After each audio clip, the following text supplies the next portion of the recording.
안녕하세요. 경력직 이직 준비하실 때, 그 이력서 퇴직 사유 칸 있잖아요. 이거 참 어떻게 써야 할지 고민되시죠? 네. 정말 많이들 물어보시는 부분이에요. 특히 좀, 뭐랄까, 민감한 이유가 있을 때는 더 망설여지고요. 그렇죠. 그래서 오늘은 바로 이 문제, 퇴직 사유를 꼭 써야 하는 건지, 또 쓴다면 어떻게 써야 좋을지, 이걸 다룬 직장인 이직 길라잡이라는 블로그 글을 좀 같이 보면서요. 여러분께 가장 유리한 전략이 뭘지 한번 펼쳐보겠습니다. 네. 그 이력서 양식에 보면 퇴직사유칸이 톡하니 자리 잡고 있는 경우가 많잖아요. 그래서 실제로 많은 분들이 이걸 보면서 좀 부담을 느끼시는 것 같아요. 맞아요. 칸이 있으니까 써야 할 것 같고, 네. 어디까지 솔직해야 하나? 또 이걸 어떻게 표현해야 나한테 좀 유리할까?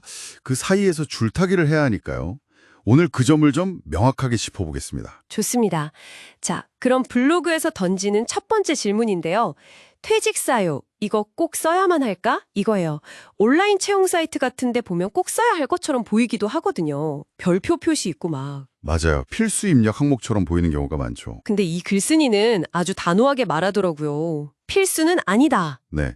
그게 핵심이죠. 필수 기재 항목이 아니라면 굳이 먼저 내 모든 사정을 다 솔직하게 털어놓을 필요는 없다는 거죠. 근데 왜 다들 이걸 이렇게 고민할까요? 아무래도 이걸 안 쓰면 좀 성의 없어 보일까 봐. 아, 그런 걱정. 네. 혹시 불이익이 있지 않을까? 뭐 이런 걱정 때문이라고 그래서도 짚어주네요. 특히 뭐 이전 회사랑 좀 안 좋게 나왔다거나 갈등이 있었다거나 하면 더 그렇죠. 그렇죠. 그런 민감한 사유는 더더욱 조심스럽죠. 근데 여기서 우리가 좀 기억해야 할 점은 이력서라는 게 어떻게 보면 나를 알리는 첫 번째 광고지 같은 거잖아요. 아, 광고지. 네네. 나라는 상품을 소개하는 제안서 같은 거죠. 모든 걸 다 담는 기록물이 아니고요. 그렇죠. 따라서 좀 오해를 사거나 부정적인 첫인상을 줄 수 있는 정보는 처음부터 막 전면에 내세울 필요는 없다는 거예요. 하긴 그렇네요. 블로그 지적처럼 그게 만약 필수사항이 아니라면요. 채용 담당자 입장에서도 사실 제한된 정보 판단해야 하는데 굳이 먼저 빨간불을 켤 필요는 없지 않겠어요? 일리가 있네요.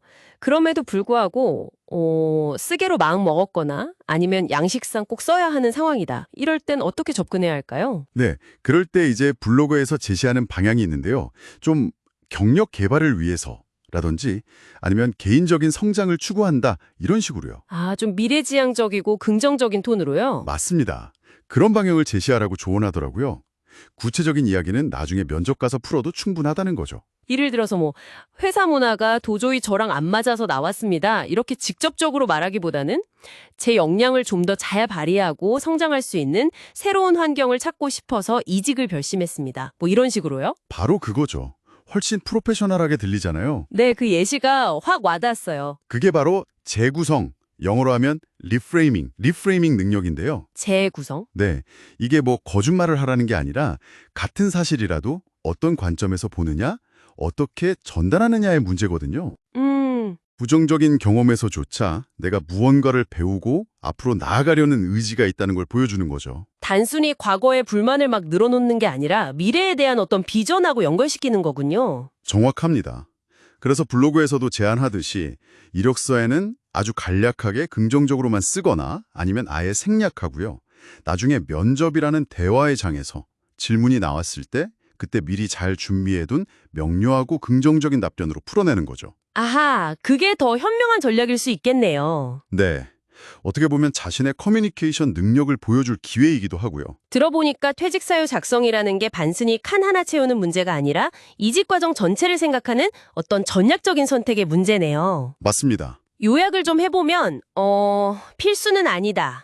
그리고 만약 써야 한다면 최대한 긍정적으로, 미래지향적으로 표현하자. 하지만 진짜 핵심은 면접에서의 답변 준비다. 뭐 이렇게 정리할 수 있겠네요. 네, 아주 정확하게 짚으셨습니다. 결국 딱 떨어지는 정답은 없고요. 본인의 구체적인 상황과 또 목표하는 바에 맞춰서 최적의 수를 두는 게 중요하죠. 네. 그리고 한 가지 꼭 덧붙이고 싶은 점이 있어요. 어떤 걸까요? 이력서에 이걸 어떻게 적었든 혹은 아예 안 적었든 간에요. 면접에서는 퇴직 사유에 대한 질문이 나올 가능성이 아주 높다는 겁니다. 아, 그렇죠. 거의 필수 질문이라고 봐야죠. 네. 그렇기 때문에 어떤 경우든 왜 이전 회사를 떠나서 새로운 기회를 찾으려고 하는지 여기에 대한 설득력이 있고 일관된 답변 이건 반드시 미리 준비해 두셔야 합니다. 정말 중요하겠네요. 이게 어떻게 보면 성공적인 이직을 위한 필수적인 방어 전략이면서 동시에 공격 전략이 될 수도 있어요. 네, 오늘 이렇게 이야기 나눠보니까요. 퇴직 사유를 어떻게 쓰고 어떻게 설명하는지가 단순히 과거에 대한 해명을 넘어서는 문제 같아요. 내가 변화나 도전을 어떻게 받아들이는 사람인지, 또 미래를 어떻게 설계하는 사람인지를 보여주는 아주 중요한 시그널이 될 수 있겠다, 이런 생각이 드네요. 네, 상당히 중요한 포인트입니다. 자, 그럼 마지막으로 여러분께 질문 하나 던져보면서 마무리할까 합니다. 당신의 다음 커리어 스토리는 어떤 방향으로 쓰여지길 바라시나요? 한번 진지하게 고민해 보시면 좋겠습니다.